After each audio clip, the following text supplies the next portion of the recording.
Cambridge IELTS Book 19, Speaking Test 1, Questions and Answers from Traveller's Guide IELTS. This speaking test contains 3 parts. Part 1, basic questions of the topic of international food. Part 2, the long turn, is about describing a new law that was introduced. And Part 3 has some more advanced questions, this time focusing on school rules and working in the legal profession. Let's move on to Part 1, international food. I will talk about the questions and give you my sample answers. 1. Can you find food from many different countries where you live? I live in a very small town in the east of England where there is a surprisingly diverse array of takeaways and restaurants. We have a small Italian bistro, 2 Chinese takeaways, a place that specializes in Spanish tapas, and a Japanese sushi restaurant. There are also 2 fish and chip shops selling traditional British food, and an Eastern European supermarket which sells imported goods from countries such as Poland and Lithuania, so you can always find something new to try.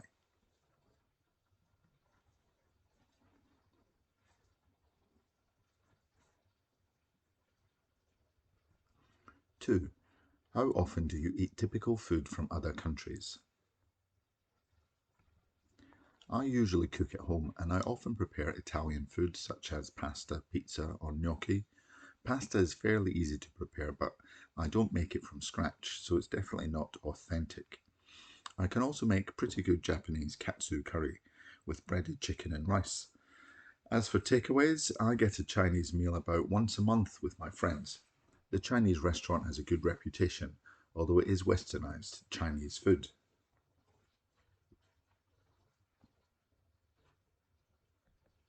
3. Have you ever tried making food from another country? I do like finding new recipes online and trying them out. One thing I tried recently was Chinese stir-fried pork with noodles. I marinated the pork strips in garlic, soy sauce and ginger, then fried them in a wok with sliced mushrooms and Chinese cabbage. Once the meat was fully cooked, I added the noodles and fried them for a couple of minutes. I served the meal in a shallow bowl with a sprinkling of toasted sesame seeds on top. It was delicious.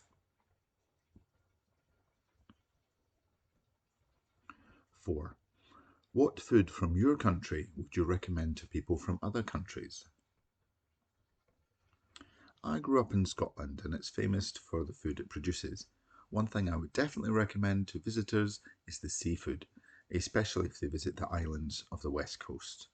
Mussels cooked in white wine and shallot sauce with a chunk of crusty white bread cannot be beaten, and it's just for starters. I would follow that with grilled salmon or locally caught langoustines, landed and cooked on the same day. Unforgettable. Now on to part 2. Describe a law that was introduced in your country and that you thought was a very good idea. You should say what the law was, who introduced it, when and why it was introduced, and explain why you thought this law was such a good idea. At this point in the test, you would have 1 minute to think of your answer, and you're allowed to write some notes if you want to. Here's my sample answer. Every country has its own laws to ensure the safety of its citizens and the normal operation of society. Every now and then, the government will introduce a new law based on the changing needs of the population. One law I can remember being introduced in the UK is the Freedom of Information Act, which was brought in around the year 2000 by Tony Blair's Labour government, who were in charge at the time. The Freedom of Information Act allows members of the public to access any information held by a range of public authorities, such as the police. People can make a request for information, and this law states that the public authority must provide that information within 20 days. One reason why I think this law is important is that it also includes information about the environment. The public can find out about proposed new railway lines or motorways that might destroy natural habitats, or about pollution levels caused by industry in a specific area. This allows people to make informed decisions on what action to take, if they should protest or whether or not to write to their MP. Overall, I think the Freedom of Information Act was a very good idea, as it gives more power to the people and makes public authorities more accountable for the information they keep on record.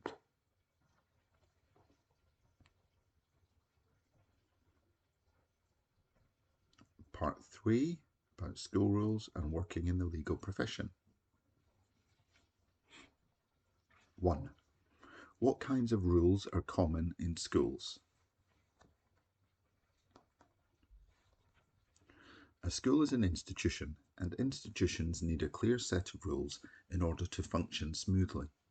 In schools, some rules are in place to keep pupils safe, such as not running in corridors, or to ensure pupils reach their full potential, such as making sure homework is done on time. Rules on behaviour can also make sure the school maintains a good environment for studying and also ensure students show respect to the teachers. In my school, we had a school uniform, so there were also rules about appearance. 2. How important is it to have rules in a school? As I said previously, rules in a school keep everyone safe and allow pupils to develop and succeed.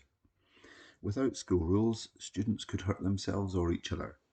Pupils might use a variety of dangerous equipment in lessons such as sport, design technology, or food and nutrition, and without proper rules and supervision, these could cause injuries. Furthermore, rules can bring about a sense of routine and hierarchy that students need to get used to in order to prepare them for the world of work. 3.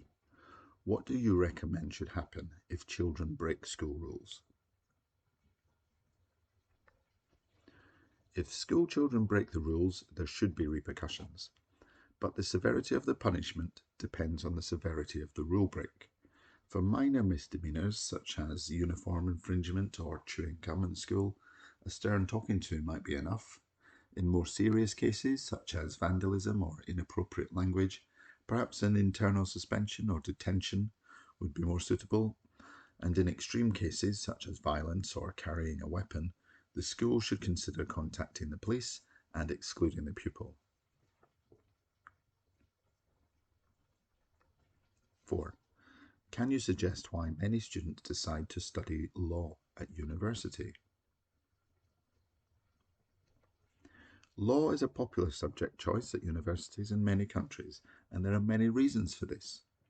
First of all, many pupils find this field of study fascinating. Learning about past cases or how the judicial system works is extremely interesting for them. Secondly, there are plenty of employment opportunities for people with law degrees, and there is good money to be made in the legal sector. Some people may also be influenced by TV shows or films based in law firms with lawyers as the main characters, which may make them want to follow a similar profession. 5. What are the key personal qualities needed to be a successful lawyer? In order to succeed as a lawyer, the person must be diligent, hardworking, and have a keen eye for detail. If a case goes to trial, the lawyer must ensure that every detail is correct and nothing has been left out.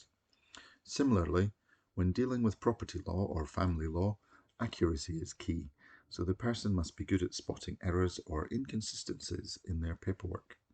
New lawyers need to put in long hours to build their portfolio and to compete with others in similar positions if they want to move up the ladder. 6. Do you agree that working in the legal profession is very stressful? I don't work in the legal profession, but I expect it is a very stressful job. There is a lot of pressure from clients who may well have a lot at stake, and there are deadlines which must be met. I would imagine that things can change at very short notice, so lawyers need to be adaptable in their approach, which can also cause stress. I assume that each lawyer would be working on several cases concurrently, so managing their time well is essential. Keeping all those plates spinning is bound to be stressful, especially as a case could be dropped without notice at any given time.